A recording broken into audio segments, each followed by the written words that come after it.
La gestion des déchets dangereux est une stratégie essentielle pour la maîtrise du risque lié aux déchets dans les établissements de soins. Et pour éviter que les établissements hospitaliers ne deviennent les lieux d'amplification du risque de transmission et de propagation des agents pathogènes, la direction de la promotion de l'hygiène et de l'assainissement de base, avec l'appui technique et financier du projet régional de renforcement des systèmes de surveillance des maladies rédicées, a organisé du 30 août au 10 septembre 2021, la formation en cascade des agents de formation sanitaire sur le contrôle des infections et la gestion des déchets associés aux soins. Une telle formation parce que lors de nos supervisions, nous avons remarqué que la façon de gérer les déchets et la façon des agents d'entretien des soignants de se comporter pour gérer les déchets ne respectent pas les normes. Donc par conséquent, dans ce qu'ils font, il y a des failles qu'il convient donc de corriger. Ils doivent savoir que par rapport à la gestion des déchets biomédicaux, il y a un certain nombre de dispositions qu'il faut prendre.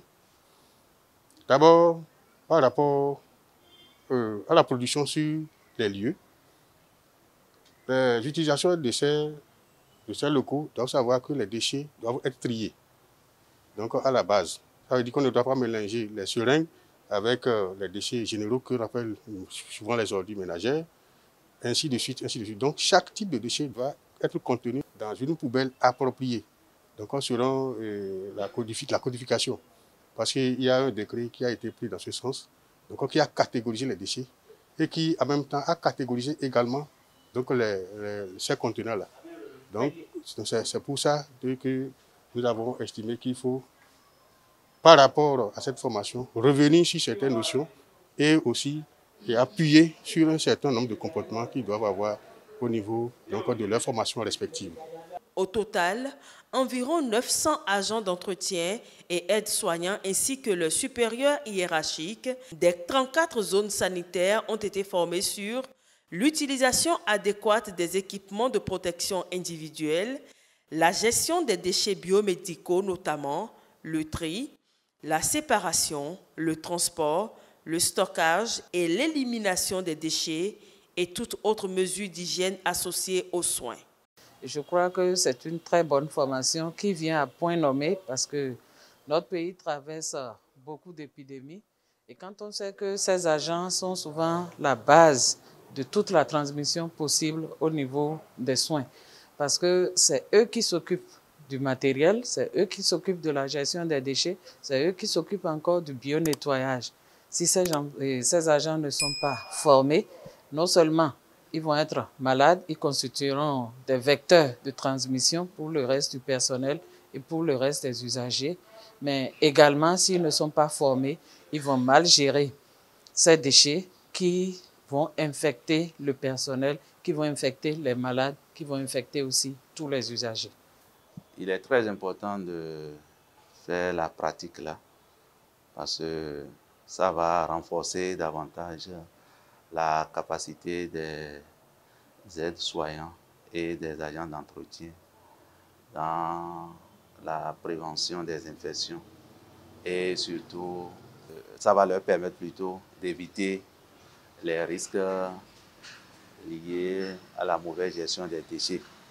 Les premiers bénéficiaires de cette formation ont loué l'initiative et invité la direction de la promotion de l'hygiène et de l'assainissement de base et le projet Rédicé à organiser d'autres formations de ce genre à l'endroit des agents sanitaires. Cette formation, ça m'a apporté beaucoup d'expérience de plus parce qu'on nous a parlé des déchets biomédicaux et des déchets biopharmaceutiques, des déchets biochimiques, des déchets généraux et surtout des déchets biomédicaux par rapport aux instruments que nous utilisons, les solutions de décontamination, les différents types de poubelles, comment désinfecter les sols et autres.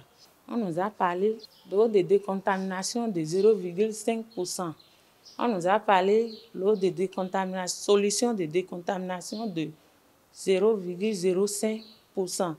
Comment préparer? nous pouvons répondre, nous pouvons d'agréer. On me sort nous y a demain. Pour ça nous y a quelque nous sous nous y a mis sort des meilleurs supports tant pour gégé. Belenda nous y a mis bon midje à ça mi ton le dio mais la faut bon à ça gandi. Pour ça ça clair.